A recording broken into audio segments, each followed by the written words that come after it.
Night drives can be peaceful. The empty roads, the steady hum of your tires, the quiet that makes you feel like you have the whole world to yourself. But that same stillness can turn unnerving in an instant. One wrong turn, one strange car in your mirror, one flicker of movement in the shadows, and suddenly you're not alone. Tonight, I'm sharing 3 true stories from people who found themselves in terrifying situations while driving at night. Some made it home. Others were left with questions they'll never get answers to. Turn down the lights, get comfortable, and let's begin. I'm not the kind of person who spooks easy. I grew up in the middle of nowhere where late-night drives on empty roads are a part of life, not something unusual. But what happened to me last fall made me reconsider every solo drive I've ever taken. It was a Thursday night in early October. I had just finished helping my sister move into her new apartment, about 40 minutes away from my place. By the time I left, it was almost midnight, and the temperature had dropped enough that a thin mist was starting to roll across the fields. If you've never driven on rural backroads at night, it's hard to explain the kind of darkness you get out there. No streetlights, no traffic, not even the glow of a distant town, just your headlights cutting through the black. I was taking County Road 9, which is basically 15 miles of nothing but farmland and a few patches of dense trees. The first half of the drive was peaceful. My windows were cracked just enough to let in the smell of cold soil and cut hay. I had the radio turned down low, just enough to keep me company. Then I hit the first tree line and everything felt heavier. The mist was thicker here, and I could see it swirling in the beams of my headlights. I slowed down to about 40. About 5 minutes later, I noticed something in the distance dead center in my lane. At first, it looked like a small animal, maybe a raccoon or stray dog, but as I got closer, I realized it wasn't moving. It was just standing there. I eased off the gas and flicked on my high beams. That's when I saw it clearly. It wasn't an animal. It was a person. They were facing away from me, standing in the middle of the road like they'd been dropped there. No reflective clothing, no flashlight, nothing, just a dark, hooded sweatshirt and jeans. Their arms were hanging at their sides, completely limp. I rolled to a stop about 30 feet away, my tires crunching on loose gravel. My first thought was that they needed help. Maybe they'd been in an accident or their car broke down somewhere nearby. But something about the way they were standing made my skin crawl. They didn't turn when I stopped. They didn't move at all. I tapped my horn twice. Nothing. I tried rolling down the window halfway and called out, "Hey, you okay?" Silence. I was seconds away from shifting into reverse when the figure moved. Not a slow turn or a casual glance, just this sharp, jerky tilt of the head like they just noticed something right behind them. The movement was so quick and unnatural that I froze in place. That's when I realized their head was tilted at an angle no human neck should manage. It was like watching a mannequin being bent the wrong way. My pulse started hammering in my ears. I threw the car in reverse, keeping my eyes locked on them the entire time. They didn't turn around or step toward me. They just stood there with their head twisted, facing over their shoulder in my direction. I had backed up maybe 50 feet when the figure finally dropped its head back into a normal position. And then, without taking a single step forward, it was suddenly closer. I swear on my life, I didn't see them move. One blink, and they were 10 feet closer to my car, still facing away. Still perfectly still. That was it for me. I slammed the shifter into drive and floored it, swerving into the opposite lane to go around them. As I passed, my eyes darted to the side, and that's when I saw their face for the first time. It wasn't right. The skin looked pale, almost gray, stretched too tight over the bones. The eyes were wide open, unblinking, and the mouth was pulled into this unnatural half-smile, like someone had forced it there. I didn't look back. I couldn't. The rest of the drive home was a blur. My hands were locked on the steering wheel so tight they cramped. I didn't stop until I was in my driveway, and even then, I sat in the car for a good 5 minutes, trying to convince myself I hadn't imagined it. The next day, I drove back out to that stretch of County Road 9 in daylight. I told myself I was just curious, maybe hoping I'd see some logical explanation, a down sign, a scarecrow, anything. But there was nothing. No footprints in the gravel. No tire tracks except mine. Just an empty road cutting through silent fields. I haven't taken County Road 9 at night since. This happened back in 2018 when I was working night shifts at a distribution center 2 towns over. The drive home took me about 45 minutes, most of it along a state highway that cut through long stretches of farmland. It wasn't unusual to go entire trips without seeing another car. That night I clocked out just after 2 a.m. and hit the road. The first 20 minutes were uneventful, just me, the hum of the engine, and the white lines ticking past. Then, as I crested a hill, I noticed headlights appear in my rearview mirror. At first, I didn't think much of it. Someone else headed home late, nothing unusual. But as the minutes passed, I realized the vehicle behind me wasn't getting closer or farther away. They were just, hanging back.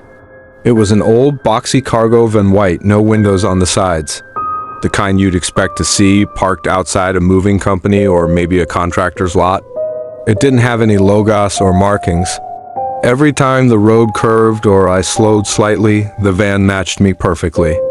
I tried tapping my brakes just to give them an opening to pass, but they didn't. Instead, their headlights stayed locked in my mirror, steady and deliberate. By the time I hit the halfway point of my drive, I was starting to feel uneasy. I pulled into the right lane and let my speed drop to 10 under the limit. If they wanted to get around me, now was their chance. They didn't take it. We drove like that for another 5 minutes before I decided to take a random exit I'd never used before. My thinking was simple: if they followed, I'd know something was seriously wrong. I turned off the highway, down a 2-lane road lined with nothing but open fields. My stomach dropped when I saw the van's headlights swing off the exit ramp right behind me. I sped up, so did they.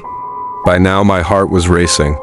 My phone was sitting in the passenger seat, but out here, service was spotty at best. I kept glancing in the mirror, trying to catch a glimpse of whoever was driving, but the glare from their headlights made it impossible. I spotted a dirt pull-off ahead, a wide patch near a closed farm gate, and made a snap decision. I turned hard onto it, cutting my lights the second I stopped. My hope was that they'd blow right past without realizing where I'd gone. The van slowed. It didn't pass. It pulled in behind me. That was the moment the fear really hit. I threw the car into reverse, ready to floor it if they tried to get out. But the van just sat there, engine idling. We stayed like that for what felt like forever. My hands were sweating so much I could barely grip the wheel. Finally, the van's driver door cracked open. A man stepped out. He was tall, thin, wearing a hooded sweatshirt with the hood pulled tight over his head. I couldn't make out his face. He didn't say anything, just started walking toward my car, slow and deliberate, like he had all the time in the world. That was enough for me. I slammed the shifter into drive, whipped the wheel, and tore back onto the road, my tires spitting gravel. The van lunged forward a second later, headlights filling my mirrors again. I don't know how fast I was going, but I kept my foot on the gas until I saw a green sign for the highway. I blew through the stop sign at the end of the road and swerved back onto the on-ramp. The van didn't follow. When I finally made it home, I sat in the driveway for a long time, watching the street just in case. But nothing ever came. The next day, I told a friend about what happened. He asked me what exit I'd taken. When I told him, his expression changed. Apparently, there'd been a string of incidents in that area, people being forced off the road, robbed, even pulled into vehicles. The description in each report? A white, windowless van. Back in 2015, I was in college and working part-time at a movie theater. Closing shifts meant getting out around 1 a.m., and since I didn't live far, I'd usually just drive straight home. One Friday night, we had a late showing that ran long, so I was the last one out of the building. Everyone else had already left, and my little hatchback was the only car in the employee lot.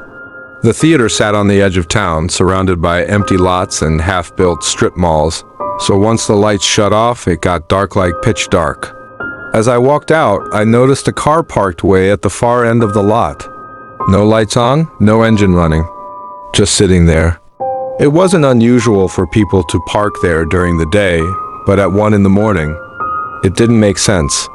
I remember thinking maybe it was a security guard, but we didn't even have night security. I unlocked my car, trying not to stare, but I couldn't shake the feeling that whoever was inside was watching me. Sure enough, the second I started my engine, the other car's headlights flared to life.